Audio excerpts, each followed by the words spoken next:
예, 할렐루야. 예, 오늘도 이 폭염 속에서 이 예배 자리로 나오신 여러분들에게 주님께서 평강 주시기를 간절히 소망합니다. 옆에 분들에게 인사 나누시겠습니다. 이렇게 샬롬 인사하겠습니다. 예, 샬롬. 예, 샬롬. 예. 여러분, 이 성경 구절 중에 여러분이 가장 좋아하는 구절은 뭘까요? 예, 누구나 좋아하는 성경 구절이 뭘까요? 예, 저는 데살로니가전서 5장 16절 18절이라고 생각합니다. 항상 기뻐하라, 쉬지 말고 기도하라, 범사에 감사하라. 너무 좋은 말씀이잖아요. 그런데 이 말씀을 곰곰이 생각을 해보면 별로 쳐다보고 싶지 않는 말씀이기도 해요. 왜냐하면 기뻐하라는 용납이 되는데 항상 기뻐하래요. 항상. 이게 과연 가능한가? 항상 기뻐하라는 이거 아닌가? 이런 생각이 들죠. 그리고 항상 기뻐하라는 마치 도덕적인 의무로 느껴질 때가 많죠. 성도로서 지켜야 될 의무감, 권리 때문에 이 말씀을 지켜야 된다면 이 말씀은 엄청나게 무거운 말씀이죠. 예. 왜냐하면 아내가 가끔씩 저에게 교회만 가면 왜 이렇게 인상을 쓰냐고 저한테 그렇게 지적을 했습니다. 제가 할 말은 없어요. 사실 그렇더라고요. 예. 저는 속으로, 또 겉으로도 분명히 변명이 있습니다. 혹시나 비 오면 비가 새지 않을까. 또 교회 가면은 여러 가지 생각이 또 있거든요. 그런 어떻게 보면 관리자의 측면도 있기 때문에 저는 그래서 그런 것 같다고 했지만 사실은 그 아내의 말은 저에게 너무나도 부끄러움을 준 말이죠. 저의 얼굴을 보고 여러분이 다 도망가지 않으실까 때로는 두렵기도 합니다. 항상 기뻐하라. 이게 도덕적인 의무고 권리라면 너무 무거운 말씀이죠. 그런데 제가 매일마다 제가 10년 전부터 새 가족들에게 드리는 책이 있습니다. 우리 교회에서. 오스와드 챔버스의 주님은 나의 최고봉이라는 묵상집을 드리는데 제가 읽고 너무 좋았기 때문에 이걸 하루에 한 장씩, 더 이상 읽으시면 안 좋고요. 하루에 한 장씩 묵상하시면 이것보다 더 좋은 책은 없는 것 같아요. 제가 계속 반복적으로 매일 하루에 한 장씩 읽고 있는데 어제 항상 기뻐하라는 이 말씀이 있는 구절이었습니다. 근데 거기에서 제가 제 마음을 두드리는 하나의 단어가 있었는데 관계성이었습니다. 관계성. 이것이 나의 성도로서의 의무라고 한다면 이 말씀은 무거운 말씀이지만 관계성. 하나님이 우리의 영원한 아버지이시고 나는 그분의 영원한 자녀라는 그 관계성 안에 있다라고 믿으면 하나님이 내가 실수할 때도 나에게 잘 되라고 견책하는 것이고 내가 어려운 길을 걸어가면 나를 보듬어 주시고 안아주시는 내 아버지이시기 때문에 항상 기뻐하라는 이 말씀은 감격이 되는 거죠. 그런 의미에서 이 예배도 성도로서 드려야 될 의무가 아니라 하늘 아버지께서 우리를 가장 복주시기 위해서 허락하신 은혜의 장소이고 내가 너를 사랑하고 있어라고 말하는 아버지와 자녀의 관계라는 그 관계성에서 열려지는 예배라고 믿는다면 이 예배는 우리에게 오늘도 하나님의 손잡음이기 때문에 감격이 되는 거죠. 오늘도 이 예배 속에 그 하나님 아버지의 감격이 저와 여러분의 감격이 되기를 간절히 소망합니다. 1861년 7월 21일은 미국에서 남북전쟁이 열렸던 해이기도 합니다. 실제로 있었던 이야기입니다. 1861년 7월 21일 일요일이었습니다. 미국의 버지니아주 머네소스라는 평원이 있었는데 거기에서 많은 사람들이 몰려들었습니다. 워싱턴 시민들이 한 손에는 소풍 바구니를 들고 그 평원으로 마치 마차를 타고 야유회를 오듯이 그렇게 모여들기 시작했습니다. 그런데 사실은 그곳은 야유지가 아닙니다. 소풍지가 아닙니다. 남북전쟁 1차 전투가 벌어졌던 장소였습니다. 그날 전쟁이 벌어지기로 예약된 곳이었습니다. 그런데 워싱턴 시민들은 오른손에 무기가 있는 게 아니고요. 소풍 바구니를 들고 마치 양산을 들고 그렇게 구경하듯이 왔다라는 겁니다. 그들의 마음은 그런 것이었습니다. 우리 북부군이 남부군을 분명히 오늘 이길 것이라는 그런 확신이 있었기 때문에 그들은 그곳에 북부군을 응원하기 위해서 모여들었던 것입니다. 스포츠 마치 전쟁 경기장으로 왔다라고 그들은 생각을 했습니다. 자, 그런데 그들의 생각은 얼마 지나지 않아서 비참한 신세가 되고 말았죠. 실제로 포탄이 오고 가고 있었고 그 포탄에 맞아서 어떤 누군가는 다리가 끊어지는 일도 생기게 되었고 여기저기에서 비명소리가 들리기 시작했습니다. 그리고 워싱턴 시민들은 이었고 알게 되었습니다. 우리가 온 곳은 소풍지가 아니라 오늘 이 순간 죽을 수도 있는 전쟁터이구나라는 것을 알게 되었습니다. 그것을 깨닫고 사람들이 여기저기 도망가려고 했는데 남북 전쟁 그 군사들 안에 감금이 되었기 때문에 많은 사람들이 그날 남부군의 인질로 잡혀가게 되었습니다. 여러분 무슨 얘기일까요? 그곳이 소풍지가 아니라 전쟁터라는 사실을 그들은 망각하고 말았다라는 사실인 겁니다. 오늘 우리의 삶도 그렇지 않을까라는 생각을 해봅니다. 우리가 살아가는 세상은 총과 칼을 들지는 않았지만 여러분 모든 분야에서 전쟁터라고 말하지 않습니까? 또한 믿음의 세계도 그런 것입니다. 알고 보면 우리는 영적 전쟁을 벌이고 있는 것입니다. 오늘날 세속화의 물결 속에서 종교다원주의라는 시대적 흐름 속에서 영적 전쟁터에 우리가 서 있는 겁니다. 이곳에서 우리는 샌들과 반바지를 입고 소풍 바구니를 들고 여기에 마치 관광객의 모드로 신앙생활을 하고 있다면 오늘 본문은 우리에게 제발 너희들의 자세를 바꾸라고 도전하고 있는 것입니다. 우리가 인정을 하든 인정을 하지 않든 우리의 신앙의 세계는 오늘 에베소서의 말씀에 의하면 영적 전쟁입니다. 6장 12절을 한번 읽어볼까요? 우리의 씨름은 혈과 육을 상대하는 것이 아니요 통치자들과 권세들과 이 어둠의 세상 주관자들과 하늘에 있는 악의 영들을 상대함이라. 우리의 진짜 적은 눈에 보이는 사람이 아닙니다. 우리는 되게 누가 가장 여러분 꼴보기 싫습니까? 회사 생활을 하면은 되게 힘들게 하는 상관, 그렇죠? 그 또라이를 피해서 또 다른 행사에 갔지만 2명의 또라이가 있을 수도 있는 거잖아요. 그러니까 나를 힘들게 하는 사람, 또 가족 중에서 나를 몰라주는 사람, 그리고 우리의 환경, 이런 것이 우리는 적이라고 생각을 합니다. 그런데 여러분 그건 적이 아닙니다. 알고 보면은 여러분 살인마들이 처음부터 여러분 그런 살인마가 된 게 아니잖아요. 여러분 인간은 태어날 때 악하게 태어난 겁니까? 예. 선하게 태어난 겁니까? 여러분 인간은 선인입니까? 악인입니까? 예. 기독교에서는 죄인이라고 표현을 하죠, 사실은. 예. 인간은 에베소서 말씀에 의하면 선한 목적을 위해서 지음받은 사람이다. 에베소서 2장에서 말씀을 하고 있죠. 결코 악한 존재로 태어나지 않았죠. 그런데 세월이 흐르고 시간이 흐르면서 인간은 악해집니다. 어떤 것에 의해서?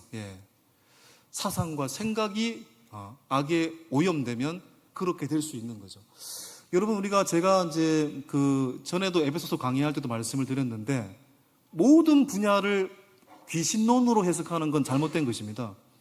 성락교회의 김기동 씨가 말씀하는 잠이 너무 많이 온다. 잠귀신이 된 거죠. 그 사람 말에 의하면. 살이 쪘습니다, 여러분이. 여러분이 살이 찐 건 뭐 때문에 살이 찐 겁니까? 되게 많이 먹어서 살이 찐 겁니다, 여러분. 운동 안 하고. 그런데 거기에서는 살찐 귀신이 된 겁니다. 화장실 자주 갑니다. 화장실 귀신이 된 거예요, 여러분. 그렇게 해석을 하더라고요. 절대로 옳은 해석이 아니죠. 모든 걸 귀신론으로 해석하는 건 바람직하지 않는 해석입니다. 그런데 반면에 마귀의 존재를 부정하는 사람들도 있습니다. 마귀의 존재를 부정하는 사람도 있어요. 그것도 잘못된 것입니다. 여러분, 조금 전에 말씀을 드렸듯이 그 사람이 태어나서 결국은 인간은 생각과 사상에 물들어가는데 미디어와 음란과 또한 도박과 이단과 사입이라는 그러한 사상과 생각에 사로잡히다 보면 하루하루 지나다 보면 어느 순간 돌변하는 마귀와 같은 인간이 되는 거죠. 그러니까 우리의 삶에는 마귀가 우리의 삶의 배후에 있다는 걸 제가 말하고 싶은 것입니다. 헬라어로 여러분 이 마귀라는 뜻이요, 디아볼로스, 원문으로 보면 디아볼로스인데 이 디아볼로스라는 단어는 동사 디아발레인에서 나온 단어입니다. 디아발레인은 헐뜯다, 쪼개다, 이간질하다. 마귀가 가장 좋아하는 것은 이간질하는 것입니다. 헐뜯는 것입니다. 비방하는 것입니다. 중상모략하는 것입니다. 나누는 것입니다. 분쟁하는 것입니다. 그게 디아발레인이란 뜻입니다. 그런 의미에서 에덴 동산에서 아담과 하와를 하나님으로부터 갈라놓았던 것처럼 오늘날 우리의 가정과 교회를 쪼개고 또한 우리의 마음을 하나님으로부터 분리시키고자 하는 그곳에는 마귀의 역사가 작동하고 있다는 것을 우리는 반드시 기억해야 되는 것입니다. 한 조사에 의하면은 오늘날 그리스도인들은 마귀의 존재를 부정한다 40%, 인정한다 40%, 잘 모르겠다 20%. 그러니까 반 정도는 마귀의 존재를 부정한다고 통계가 나와 있습니다. 여러분, 이 통계를 보고 가장 기뻐할 사람이 누굴까요? 기뻐할 존재가 누구일까요? 마귀입니다, 여러분. 자기가 하고 있는데 사람들은 모르고 있습니다. 예를 들어서 도둑이 들었습니다, 여러분. 저도 이제 고3 때 수없이 얘기했는데, 도둑이 실제로 들면요. 고3 때 제가 잠을 자고 있는데 제 방에 하고 많은, 저희 집도 문이 있었는데 하고 많은 문 중에 제 문을 열고 들어왔어요. 그날 제가 가만히 있었습니다. 예. 가만히 안 맞으려고 잠자는 척하고 있어요. 도둑이 다 훔쳐갈 게 전혀 없거든요. 예. 도둑이 뛰어나갈 때 제가 불 켜고 도둑이 하라고 외쳤습니다, 여러분. 예. 예. 그리고 가만히 있었습니다. 어머니 깨우고. 예. 도둑의 목적이 뭘까요, 여러분? 도둑의 최고의 목적은요, 예.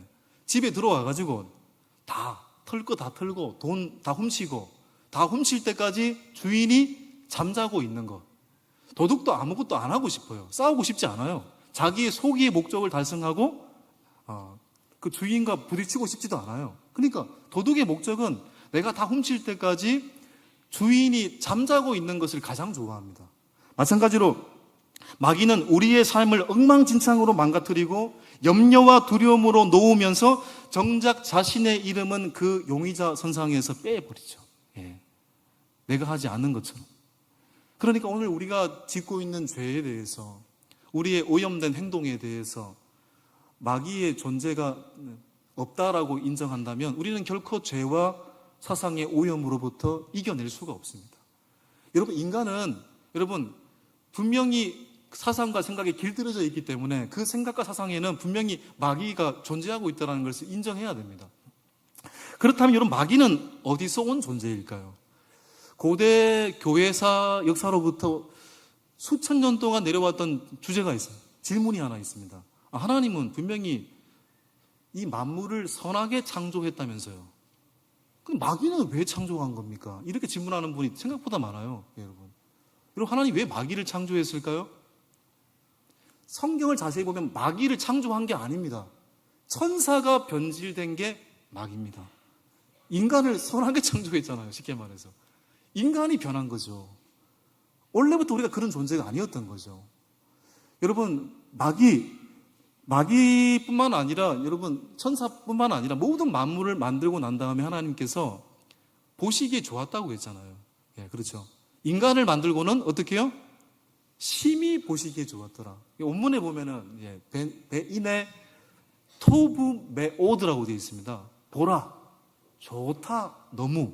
이게 직역하면 그렇게 됩니다. 야, 내가 만들고 나서 보라, 너무 좋다. 인간을 만들고 나서 보라, 너무 좋다. 다른 만물을 만들고 나서도 보라, 좋다. 이렇게 찬사를 하고 감격을 했죠, 하나님도. 천사도 마찬가지입니다, 여러분. 천사도 그런 존재였습니다. 자, 그런데 천사가 어떻게 변질되었을까요? 성경에 여러 구절이 있는데요. 대표적으로 이사야 14장 12절을 읽어볼까요? 자, 읽어보겠습니다. 시작. 너 아침의 아들 계명성이여 어찌 그리 하늘에서 떨어졌으며 너 열국을 엎은 자여 어찌 그리 땅에 찢겼는고. 그렇죠. 너 아침의 아들 계명성, 이거 바벨론 제국이라고 이렇게 말하기도 합니다만은, 변질된 천사를 상징하기도 합니다. 가장 마귀의 존재를 가장 대변하고 있는 구절이 에스겔 28장 14절 15절입니다. 읽어보겠습니다. 너는 기름 부음을 받고 지키는 그룹이며 내가 너를 세우매 내가 하나님의 성산에 있어서 불타는 돌들 사이에 왕래하였도다. 내가 지음을 받던 날로부터 내 모든 길에 완전하더니 마침내 내게서 불의가 드러났도다. 여기 보면 천사가 어떤 존재였냐면은 원래는 에덴 동산에 있었고요. 그리고 그 에덴 동산을 지키는 그룹으로 하나님께 기름 부음 받은 존재입니다. 그리고 창조 시에 어떻게 보면 완벽하게 창조된, 완벽하게 만들어진 존재입니다. 자, 그런데 그 존재가 마귀로 변질되었습니다. 그 이유가 뭘까요? 천사 루시퍼가 어떻게 마귀가 된 겁니까? 교만이죠. 교만 때문입니다. 그의 임무는 아무리 천사라고 할지라도 하나님을 섬기는 데 있습니다. 그런데 그가 어느 순간 내가 섬김을 받고 싶습니다. 내가 예배를 받고 싶습니다. 내가 예배의 대상이 돼야 되겠다라는 교만을 품었기 때문에 천사가 마귀로 변질된 겁니다. 그래서 마귀는 에덴 동산에서 쫓겨나게 되었고, 결국 예수님도 누가복음 10장을 보면은 제자 파송장에서 마귀에 대해서 이렇게 표현을 했어요. 자, 누가복음 10장 18절을 보겠습니다. 시작. 사탄이 하늘로부터 번개같이 떨어지는 것을 내가 보았노라. 사탄이 하늘로부터 번개같이 떨어지는 것을 내가 보았노라. 번개의 내리침은 짧고 긴박하잖아요. 여러분, 번개의 내리침은 돌이킬 수가 없는 겁니다. 이 구절은 마귀의 몰락은 돌이킬 수 없는 거라는 걸 확신하는 말씀이죠. 여러분, 결국 하늘에서 변질되어서 천사가 마귀가 됐는데 결국 하늘에서 쫓겨난 마귀는 지금 그러면 뭐 하고 있을까요, 여러분? 마귀는 지금 뭐 하고 있을까요? 여러분, 성경을 보시면은 가룟 유다가 예수님을 팔 때 요한복음 13장에 보면은 뭐라고 표현되어 있습니까? 가룟 유다의 마음 속에, 생각 속에 예수를 팔 생각을 집어넣었다고 했습니다. 예, 그렇죠? 우리의 생각과 마음에 악한 행동을 할 생각을 지금도 주입하고 있죠. 자, 정확하게 성경 구절이 나와 있습니다. 베드로전서 5장 8절에 보면은 지금 마귀는 뭐 하고 있는가? 시작. 근신하라, 깨어라. 너희 대적 마귀가 우는 사자같이 두루 다니며 산길자를 찾나니. 지금 마귀의 자식들을 끌어모으려고 산길자를 찾고 있다고 했습니다. 화려하고 매혹적이고 가장된 모습으로. 제가 수백 번 말씀을 드렸듯이 마귀는 그래서 도박장에 있지 않습니다. 그렇죠? 왜요? 도박장은 이미 마귀의 자식들이거든요. 결국 마귀는 어디에 있는 겁니까? 교회 지붕에 있다고 했습니다. 여기서 마귀의 자식들을 끌어모아야 마귀가 승리하는 거거든요. 그러니까 여러분, 예배를 드릴 때는 여기에 넘어가지 않죠, 대부분. 예배 드리고 나서 여러분의 생각이 바뀌잖아요. 드리고 나서 주차장에서부터 뭔가 일어나기 시작하죠. 여러분, 그러니까 예배를 드리고 나서 1시간 동안 여러분 말씀을 기억하시면 승리할 수 있습니다. 예배를 드리고 나서 1시간 후가 가장 중요합니다. 그런데 저도 한 번씩 수요예배 드리고 나가지고 가다가 운전을 앞에서 막 차가 끼어들면 뭐야? 그럼 옆에서 아내가 예배를 드리고 온 사람이 이렇게 얘기를 하죠. 저도 그때 여러분, 마귀는 결국 우리에게 무엇으로 넘어뜨리려고 할까요? 어떤 부분을 넘어뜨리려고 할까요? 요한복음 10장 10절에 보면은 이런 말씀이 있어요. 자, 시작. 도둑이 오는 것은 도둑질하고 죽이고 멸망시키려는 것뿐이요, 내가 온 것은 양으로 생명을 얻게 하고 더 풍성히 얻게 하려는 것이라. 예수님이 온 것은 양으로 생명을 얻게 하려 합니다. 우리에게 생명을 주기에 이 땅에 오셨다. 근데 반대로 마귀는, 도둑이 마귀죠. 도둑이 온 목적은 뭡니까? 도둑질, 죽이고 멸망시키려는 거죠. 마귀가 우리의 삶에서 도둑질 하려는 것이 뭡니까, 그러면? 평안과 기쁨과 시간과 집중을 빼앗아 버리죠. 어떻든 간에 우리 가운데 평안을 없게 만들려고, 여러분의 삶을 분주하게 만들고, 기쁨을 빼앗아 가려고 지금 이 순간도 상황을 어렵게 만들고, 마귀가 지금도 그렇게 작동하고 있는 거죠. 또 우리의 삶에서 마귀가 죽이려고 하는 건 뭡니까? 믿음, 소망, 사랑일 겁니다. 하나님과의 믿음, 관계를 깨트리려고 하고, 우리 속에 늘 절망을 심어주려고 하고, 사람과 사람 사이에 사랑하지 못하도록 만들려고 하죠. 또한 마귀가 우리의 삶에서 멸절시키려는 것은 뭘까요? 영혼입니다. 어떻든 간에 우리가 하나님 자녀가 되지 못하도록 우리의 생각 속에 침투해가지고 너의 모습 그게 하나님 자녀야? 이러한 죄책감을 과도하게 심어서 하나님 자녀가 되지 못하고 천국 들어가지 못하도록 만들려고 하죠. 그리고 가정과 공동체, 이게 맞는 거죠. 여러분, 가정과 공동체를 끊임없이 무너뜨리려고 합니다. 여러분, 그래서 교회에 분쟁이 있는 것도 당연한 겁니다, 여러분. 여러분, 저는 이 교회에 다니면서 제가 다녔던 교회 중에 유일하게 제 눈으로 봤을 때 분쟁이 없는 교회는 고독교회밖에 없는 것 같아요. 고독교회에서 뭐 국수 맛이 이래요, 이건 분쟁이 아닙니다, 여러분. 이건 누구나 있을 수 있는 일이고 어느 교회나 있을 수 있는 이야기인데, 여러분, 진짜 분쟁은요, 소화전에 호수 꺼내가지고 뿌리는 겁니다, 여러분. 교회에서 그런 일이 벌어지고 있어요. 그런데 그게 정말 주님을 믿는 사람들이 할 수 있는 행동입니까? 아니잖아요. 그들의 생각과 마음속에 마귀가 잠식당하지 않았다면, 마귀가 침투하지 않았다면 그런 행동을 할 수가 없죠. 그건 마귀의 일이죠. 주님이 얼마나 슬퍼하실까요? 그리고 정체성, 넌 하나님의 자녀가 아니야, 이걸 날마다 멸망시키려고 하죠. 그런데 여러분, 언제나 우리는 확신해야 됩니다. 이미 마귀는 큰 전쟁에서 수요일에도 말씀을 드렸죠. 패배한 겁니다. 이미 주님께서 십자가와 부활을 통해서 마귀를 패배시켰다라는 사실을 여러분들 꼭 확신하기를 소망합니다.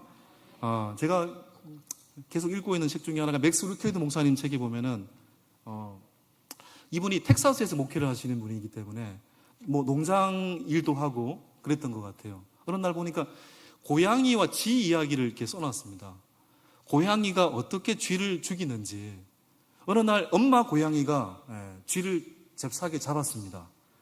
고양이가 쥐를 잡으면 바로 죽일 줄 알았는데 이 고양이는, 엄마 고양이는 바로 쥐를 죽이지 않았습니다. 쥐를 굉장히 영혼이 털리도록 뺑뺑이 돌게 만들고 완전히 망가지게 만들어 놓고 난 다음에 그 쥐를 새끼 고양이들 앞에 놓습니다. 새끼 고양이들이 그 쥐를 바라보죠. 또 새끼 고양이들이 쥐를 바라볼 때 쥐도 마지막에는 자존심이 있어가지고 새끼 고양이들에게는 내가 질 수 없어 뒷발을 들면서 마지막 발악을 하죠. 그런데 어찌할 수가 없습니다. 왜냐하면 이미 어미 고양이가 99% 죽여놨거든요. 새끼 고양이가 할 수 있는 건 할 필요도 없어요. 이미 어머니 고양이가 다 이겨놓은 거기 때문에 쳐다보기만 하면 되는 것이었습니다. 여러분, 우리의 삶이 그렇지 않을까요? 우리의 영적 전쟁이 바로 그런 겁니다, 여러분. 우리가 싸우려고 하니까 힘든 거죠. 우리가 이겨내려고 하니까 힘든 거죠. 주님께서 이미 승리하신 싸움에 우리가 숟가락 얹고 사는 겁니다. 젓가락 얹고 사는 겁니다. 그게 믿음인 거예요. 그래서 믿음은 기대는 것입니다. 주님께 기대는 것입니다. 저는 스포츠를 보는 걸 굉장히 좋아하는 사람입니다, 사실은. 알고 보면은 제가 교육 전도사 시절에, 제가 이런 말 설교 시간에 말씀을 안 드렸는데, 왜냐면 영성이 떨어질까봐. 제가 야구를 너무 좋아해가지고, 그 당시에 박찬호 야구였죠. 제가 교육 전도사 시절이니까 새벽 예배를 나가지 않을 때였습니다. 안 할 텐데, 한 30살, 29살 때인데, 새벽에 한 4시쯤에 이제 텍사스 경기가 있어가지고, 경기를 보는데, 바로 옆에 우리 장모님이 살고 계셨어요. 장모님은 새벽 예배를 나가셨죠. 갔다 오셔가지고 저한테, 김서방, 새벽에 도대체 뭐 하고 있었나? 이렇게 묻더라고요. 제가 야구를 보고 있었으면 이렇게 말을 못 하겠더라고요. 그 다음에는 제가 어떻게 한 줄 아십니까? TV에다가 이불을 덮었습니다. 그래서, 그 정도로 제가 스포츠를 보는 걸 좋아했어요. 제가 82년도 프로야구가 열렸을 때, 제가 살고 있는 지방은 삼성 라이온즈를 지지하는 지방입니다. 우리 어머니, 누나 다 삼성 라이온즈거든요. 저는 박철순 선수에게 꽂혀가지고 오비 베어스 어린이 팬이 됐습니다. 지금도 두산 베어스 골수 팬이죠. 물론 지금은 3시간 동안 야구를 본다는 건 저에게는 쉽지 않습니다. 그래서 늘 저는 좋은 세상입니다. 하이라이트 영상을 봅니다. 경기가 끝나고 나서 한 1시간쯤 지나면은 하이라이트 영상이 떠 있지 않습니까? 그걸 보면 돼요, 여러분. 3분짜리, 10분짜리 중에 제가 보는 방법이 있어요, 여러분. 안경을 벗습니다. 대충 두라는 글자를 보고 클릭을 하면 결과를 알지 못한 채 하이라이트를 볼 수 있으니까 흥미진진하게 볼 수가 있죠. 그런데 어느 날 제가 실수로 안경을 끼고 보면은 결과를 이미 봐버렸어요. 김이 팍 셉니다, 여러분. 오늘 안경을 왜 꼈을까? 재미가 없네. 그런데 또 여기에 또 묘한 깨달음도 있습니다. 결과가 이겼다. 이긴 결과를 봤다면 이 하이라이트 영상이 기쁜 거죠. 중간에 지고 있어도 이미 이긴 게임이라는 걸 알고 있으니까 즐겁게 볼 수 있는 거죠. 여러분, 우리의 삶도 그런 거 아니겠습니까? 창세기 3장 15절에서 이미 여자의 후손 예수 그리스도가 마귀의 후손, 마귀의 머리를 박멸시켰다라고 말씀하고 계시잖아요. 마귀는 고작 해봐야 여자의 후손 예수 그리스도의 뭐를 붙잡았다? 발꿈치를 붙잡을 뿐입니다. 발꿈치로 사람이 죽습니까? 죽지 않습니다. 발꿈치는 십자가를 의미하고 머리 박멸은 바로 부활을 의미하기 때문에 이미 원시 복음이라고 불리잖아요. 그 복음을 통해서 예수의 승리, 믿는 자의 승리를 예언하셨습니다. 그리고 2000년 전 갈보리 언덕 위에서 마귀의 세력을 십자가와 부활을 통해서 이미 이기셨다는 것을 우리에게 보이셨잖아요. 오늘 또한 로마서 16장 20절을 보면은 또 이런 말씀이 있어요. 자, 읽어볼까요? 로마서 16장 20절 시작. 평강의 하나님께서 속히 사탄을 너희 발 아래에서 상하게 하시리라. 우리 주 예수의 은혜가 너희에게 있을지어다. 사탄을 너희 발 아래에서 상하게 하신다는 말은 박살내어 짓밟아 버렸다는 뜻입니다. 여러분, 이미 주님을 통해 우리는 이런 큰 전쟁의 승리를 이미 얻은 사람들이라는 것을 확신해야 될 줄 믿습니다. 그러므로 우리가 할 방법은 한 가지밖에 없어요. 우리가 살고 있는 이 삶의 상태가 영적 전쟁이라는 것을 알고 소풍 바구니를 드는 것이 아니라 바로 무장된 옷을 입고 영적인 전신갑주를 입고 사는 것, 그거 하나밖에 없는 것입니다. 우리가 입어야 될 전신갑주는 무엇입니까? 예수님이 우리에게 먼저 제시하셨죠. 마태복음 4장에서 마귀에게 예수님이 3가지 시험 받으셨습니다. 돌이 떡이 되게 하라. 그때 예수님은 사람이 떡으로만 살 것이 아니라 하나님의 말씀으로 살 것이다. 말씀으로 이기셨습니다. 2번째 시험은 성전 꼭대기에서 뛰어내리라 시험하셨을 때 주님은 뭐라고 말씀으로 받아치셨습니까? 주 너의 하나님을 시험치 말라. 3번째, 마귀는 예수님에게 천하 만국을 보여주면서 네가 나에게 절을 하면 모든 세상을 만국을 너에게 주겠다. 그때 예수님께서는 뭐라고 말씀하셨죠? 주 너의 하나님께 경배하고 다만 그분만을 섬기라. 다시 말해 말씀으로 이기셨습니다. 그리고 오늘 에베소서 6장 10절 이하에서도 우리가 입어야 될, 이미 승리한 우리들이 영적 전쟁터에서 입어야 될 전신갑주가 무엇인지를 말씀하고 있죠. 자, 구절을 한번 보여주실까요? 6장 14절부터 뭘 입어야 됩니까? 진리로 너희 허리띠를 띠고, 진리로 너희 허리띠는 말씀을 의미하는 것이죠. 그다음에 의의 호신경, 가슴에 붙이는 겁니다. 의의 호신경이라는 것은 나는 하나님의 자녀, 구원의 확신에 근거한 진실된 삶을 의미하는 것입니다. 그리고 15절에 평안의 복음이 준비한 것으로 신을 신고 복음을 전파하고, 16절 모든 것 위에 믿음의 방패, 믿음을 의미하는 것이죠. 또 17절 구원의 투구, 구원의 투구가 뭡니까?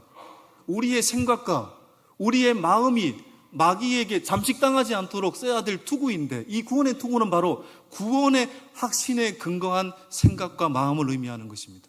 그리고 성령의 검 하나님의 말씀을 가지라. 자, 18절 읽어보겠습니다. 모든 기도와 간구를 하되 항상 성령 안에서 기도하고 이를 위하여 깨어 구하기를 항상 힘쓰며 여러 성도를 위하여 구하라.